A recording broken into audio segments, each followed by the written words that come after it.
Hello and welcome students. Myself Neeru Gupta, Associate Professor, Department of Chemistry, Government MS College, Bikaner. Students BSc part third के first paper का second unit हमने continue किया है। उसका chapter जो electronic transition metal complexes का है, उसका हम आज last topic electronic spectrum of hexa aquo titanium complex ion की चर्चा करने जा रहे हैं। उस पर हम अपना डिस्कशन करने जा रहे हैं और ये इस चैप्टर का और इस यूनिट का लास्ट टॉपिक है। ये टॉपिक हम एक बार पहले भी colour of transition metal complexes में पढ़ चुके हैं, तो आज हमारा एक तरह से ये रिवीजन भी है और इसमें हम 2-3 चीज़ें जो नई ऐड करने वाले हैं उससे आप रूबरू होंगे। स्टार्ट करते हैं हमारी हेडिंग को, electronic spectrum of hexa aquo titanium of complex ion. When metal ion is surrounded octahedrally by a set of ligands around it, the electrostatic field of the ligand splits the d orbital into two different levels known as T2G and EG। जब हम इस complex की बात करते हैं तो यहाँ हम देखते हैं कि टाइटेनियम +3 ऑक्सीडेशन स्टेट में है और इसका जो इलेक्ट्रॉनिक विन्यास है वो D1 होता है। लिगेंड यानी कि जल जो यहाँ 6 अणु इसके साथ बंध बना रहे हैं, तो ये एक ऑक्टाहेड्रल या अष्टफल के संकुल बनाएगा और ये नेचुरल है कि इस स्थिति में डी ऑर्बिटल्स का जब विपाटन होगा तो ईजी कक्षक उच्च ऊर्जा स्तर पर चले जाएंगे और T2G कक्षक निम्न ऊर्जा स्तर पर रहेंगे और ऐसी स्थिति में इसका जो विन्यास है, इलेक्ट्रॉनिक विन्यास है, वो T2G1 EG0 हो जाएगा और T2G और EG कक्षकों के मध्य जो ऊर्जा का अंतर होगा वो इसकी CFSC या डेल्टा O के बराबर होगा।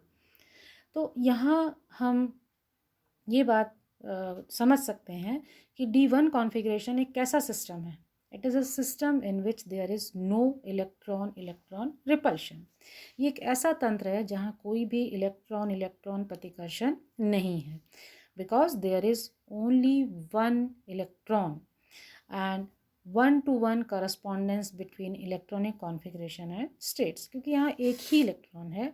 इन the ground state this single electron occupies the lower T2G level and thus the only transition possible, that is from T2G to EG. Thus the absorption spectrum of titanium complex shows only one band। अर्थात इसका सिर्फ हमें एक ही band प्राप्त होगा और उसकी तरंग दैर्ध्य होगी 5000 angstrom. The energy corresponds to 5000 angstrom is 20,000 centimetre inverse 1। ये जो तरंग दैर्ध्य है वो प्रकाश की जिस रंग की ऊर्जा है वह है ग्रीन। अर्थात यदि इस पदार्थ को हम श्वेत प्रकाश में रखें तो उसके हरे भाग का अवशोषण करके इसका जो T2G का इलेक्ट्रॉन है वो EG कक्षक में चला जाएगा और जब इससे परावर्तित होकर प्रकाश वापस लौटेगा तो हमें यह पदार्थ बैंगनी रंग का या पर्पल कलर का दिखाई देगा और इलेक्ट्रॉन के हम जानते हैं इस प्रकार के संक्रमण को DD संक्रमण या DD ट्रांजिशन कहते हैं। ये इसका विजिबल स्पेक्ट्रम है। इसमें आप देखिए कि जो हमारे पास मैक्सिमम है या जो तरंग दैर्ध्य जो हमें मिल रही है वो 500 नैनोमीटर में हमने यहाँ लिखा है और ये इसकी तरंग दैर्ध्य किसके बराबर है, 20,000 सेंटीमीटर इनवर्स 1 के बराबर है, जो कि हरे रंग की प्रकाश की तरंग दैर्ध्य होती है। तो इस स्पेक्ट्रम से ये क्लियर है कि जब हरे रंग का प्रकाश एब्जॉर्ब होगा तो लौटा हुआ प्रकाश जो कि पर्पल कलर का होगा, इसलिए ये कॉम्प्लेक्स हमें पर्पल कलर का या बैंगनी रंग का दिखेगा। But the intensity of absorption band is very weak because it is a forbidden transition. चूँकि यह अनुमत संक्रमण नहीं है इसलिए जो हमें अवशोषण बैंड मिलता है वो काफ़ी दुर्बल होता है and the transition from one centrosymmetric d orbital to another centrosymmetric d orbitals are forbidden।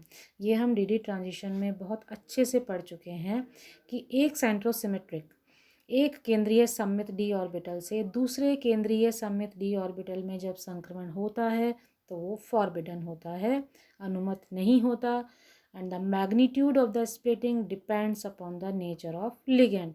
और ये भी हम जानते हैं कि स्प्लिटिंग या विपाटन का जो परिमाण है वो किस पर निर्भर करता है, लिगेंड्स की प्रकृति पर। And this affect the energy of the transition and the frequency of maximum absorption vary in the spectrum of the following complexes। और इस आधार पर हम ये बता सकते हैं कि टाइटेनियम के जो अलग अलग कॉम्प्लेक्सेस हैं, अलग अलग संकुल हैं, वो उनका अधिकतम अवशोषण किस तरंग दैर्ध्य के लिए होगा। जैसे टाइटेनियम का हेक्साक्लोराइड अगर हम देखते हैं तो वो हमारे पास एब्जॉर्प्शन बैंड या उसकी तरंग दैर्ध्य हमें 13,000 सेंटीमीटर इनवर्स 1 पे मिलती है। इस तरह से हेक्साफ्लोरोटाइटेनियम के लिए ये हमें प्राप्त होती है 18,900 सेंटीमीटर इनवर्स पर। इसी तरह से अगर हम हेक्सासाइनो जो कि सबसे स्ट्रॉन्ग लिगेंड है, वहाँ हमें ये 22,300 सेंटीमीटर इनवर्स पर मिलती है। और जैसा हमने अभी देखा, वाटर यदि लिगेंड के रूप में है तो ये हमें 20,000 सेंटीमीटर इनवर्स 1 पर प्राप्त होता है। The ground state term for D1 configuration is 2D। ये हमने अभी लास्ट लेक्चर में भी देखा है। Under the influence of A ligand field it splits into 2 state, 2T2G and 2EG।